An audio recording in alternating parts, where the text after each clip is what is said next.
మూడవ ప్రపంచ దేశంగా కాకుండా అభివృద్ధి చెందిన దేశాల సరసనలో చేర్చాలని చెప్పి స్వయంగా వారు ప్రధానమంత్రి బాధ్యత చేపట్టిన తర్వాత reserve bank of India governor ఉన్నటువంటి మన్మోహన్ సింగ్ గారిని ఆర్థిక మంత్రిగా నియమించి సంస్కరణలకి తెరలేపిన బిడ్డ, భారత ఆర్థిక వ్యవస్థని చక్కదిద్దిన బిడ్డ. ఇవాళ ఈ దేశం 5వ ఆర్థిక వ్యవస్థ ఎదుగుదలలో మార్గదర్శనం చేసినటువంటి బిడ్డ పివి నరసింహారావు గారు. ఆయన విదేశీ శాఖ వ్యవహారాల మంత్రిగా, ఆయన హోంమంత్రిగా అనేక బాధ్యతలు, ఏ బాధ్యత ఇచ్చినా వన్నె తెచ్చిన బిడ్డ, మచ్చ లేకుండా ఈ దేశమే గర్వించే పద్ధతిలో పాలించిన బిడ్డ పివి నరసింహారావు గారు. పివి నరసింహారావు గారు దక్షిణ భారతదేశం నుంచి, మరీ ముఖ్యంగా తెలుగు జాతి బిడ్డగా ప్రధానమంత్రి కావడం అనేది ఈ ప్రాంత ప్రజానికానికి గర్వకారణంగా చెప్పుకుంటూ ఉంటాం. అలాంటి మహనీయునికి ఆనాటి కాంగ్రెస్ ప్రభుత్వం మరి గౌరవించాల్సి ఉండే, గుర్తించవలసి ఉండే.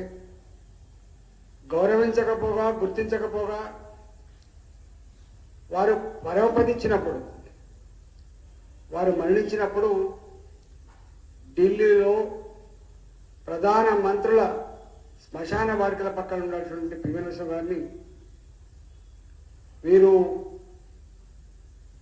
కాంగ్రెస్ పార్టీలో వాళ్ళ కుటుంబం నుంచి కాకుండా బయట నుంచి వచ్చిన ప్రధానమంత్రిగా అక్కడ అలౌ చేయకపోతే హైదరాబాద్ గడ్డ మీద వారి ఖననం చేసుకొని గుర్తించుకున్నాం, గౌరవించుకున్నాం. మనం గౌరవించకపోగా, వారు గుర్తించకపోగా, వారి సేవలకు తగ్గట్టుగా భారతరత్న ఇవ్వకపోగా అనేక రకాల అవమానాలను భరించిన బిడ్డ, అవమానాలకు గురైన బిడ్డ పివి నరసింహారావు గారు. అలాంటి మహనీయుని ఇవాళ భారతరత్న ఇచ్చి భారత ప్రధానమంత్రి నరేంద్ర మోడీ గారు సంస్కరించడం ఈ జాతికే గర్వకారణంగా అని చెప్పుకుంటూ ఉంటాం. పివి మన టీవీ, పివి రాబోయే తరాలకు ఆదర్శవంతంగా నిలిచడంలో ఎలాంటి సందేహం లేదు. ఇవాళ వారికి భారతరత్న ఇవ్వడం అంటే తెలుగు జాతి ఆత్మగౌరవాన్ని, దక్షిణ భారత ప్రజల ఆత్మగౌరవానికి గుర్తింపుగా ఇచ్చినట్టుగా మేము భావిస్తా ఉన్నాం. తప్పకుండా వారి చరిత్రని రాబోయే తరాలకు అందించడంలో, వారి స్ఫూర్తిని మనం ఆచరించడంలో పునరంకితం కావాలని చెప్పి సందర్భంగా నేను కోరుతూ మరొకసారి ప్రధానమంత్రి గారికి ధన్యవాదాలు తెలుస్తాను. ఈరోజు కాంగ్రెస్ పార్టీ అధికారంకి వచ్చి 2 నెలలు దాటుతూ ఉంది.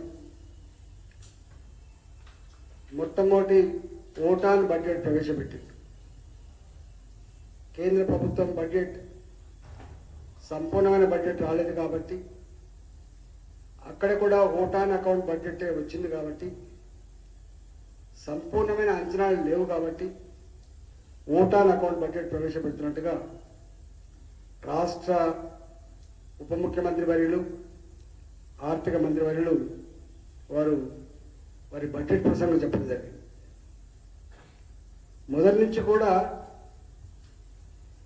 కాంగ్రెస్ పార్టీ ప్రతిపక్షంలో ఉన్నాడు బడ్జెట్ అంచనాలకు,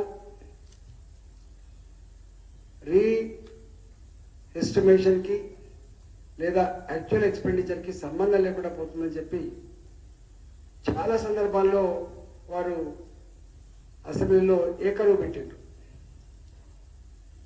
మరి మళ్ళీ వారి బడ్జెట్ ప్రసంగంలో కూడా వారి అంకెలలో కూడా అదే దొర్లింది తప్ప, అదే ఒరవడి తప్ప దానికంటే భిన్నమైన ఒరవడి లేదు. 2022-23 2,56,958 కోట్ల రూపాయలు బడ్జెట్ ఎస్టిమేట్లుగా ప్రతిపాదిస్తే రివైజ్డ్ ఎస్టిమేట్స్ 2,30,000 కోట్లు అని చెప్పి అంచనా వేస్తే చివరికి ఖర్చు అయింది 2022-23లో యాక్చువల్గా ఖర్చు అయింది కేవలం 2,04,523 కోట్లు మాత్రమే. అంటే దాదాపు 52,000 కోట్ల రూపాయలు బడ్జెట్ అంచనాల కంటే కూడా ఆదాయం తక్కువ వచ్చి ఖర్చు అయింది. అంటే ఆల్మోస్ట్ 1/5 1/5 వంతు రియాలిటీకి దూరంగా ఉంది. అట్లనే 2023-24లో స్వయంగా ఆర్థిక మంత్రి గారి ఆ బడ్జెట్ పేపర్లో ఆనాటి 10,24,625 కోట్లు అంటున్నారు. అంటే 2,90,000 రూపాయలు బడ్జెట్ పెడితే 2,90,000 కోట్ల రూపాయలు బడ్జెట్ పెడితే ఖర్చు చేయబోతున్నది కేవలం 2,24,000 రూపాయలు చెప్తే డిఫరెన్స్ అంటే 66,000 కోట్లు. అంటే ఒక సంవత్సరం ప్రతిపాదించిన బడ్జెట్లో 66,000 కోట్ల రూపాయలు ఆదాయం రాదని, ఖర్చు పెట్టలేమని చెప్పి దీన్ని చూపించిందంటే మొత్తం ఫిక్స్డ్ ఎక్స్పెండిచర్ పోను, వడ్డీలు ఫిక్స్డ్ ఎక్స్పెండిచర్, అసలు కట్టడు ఫిక్స్డ్ ఎక్స్పెండిచర్, జీతభత్యాలు ఫిక్స్డ్ ఎక్స్పెండిచర్, పెన్షన్లు ఫిక్స్డ్ ఎక్స్పెండిచర్, సోషల్ పెన్షన్లు ఫిక్స్డ్ ఎక్స్పెండిచర్. అంటే ఒక్క మాట చెప్పాలంటే 66,000 కోట్ల రూపాయలు ఎక్స్పెండిచర్ కాలేదని చెప్పడం అంటే వెల్ఫేర్ని మొత్తం గంగల ముంచడమే. కేవలం వెల్ఫేర్ అట్ పేదలకు కేటాయించేటువంటి కేటాయింపులలో అంకెలు తప్ప రియల్ ఎక్స్పెండిచర్ ఉండదని చెప్పి చెప్పడమే. ఇవాళ ఈ సంవత్సరం బడ్జెట్ ప్రవేశపెడుతూ 2024-2025 సంవత్సరానికి బడ్జెట్ అంచనాలు 2,75,891 కోట్ల రూపాయలు. అంటే ఆల్మోస్ట్ పోయినసారి 2,24,000 కోట్లు నిజంగా ఖర్చు పెట్టి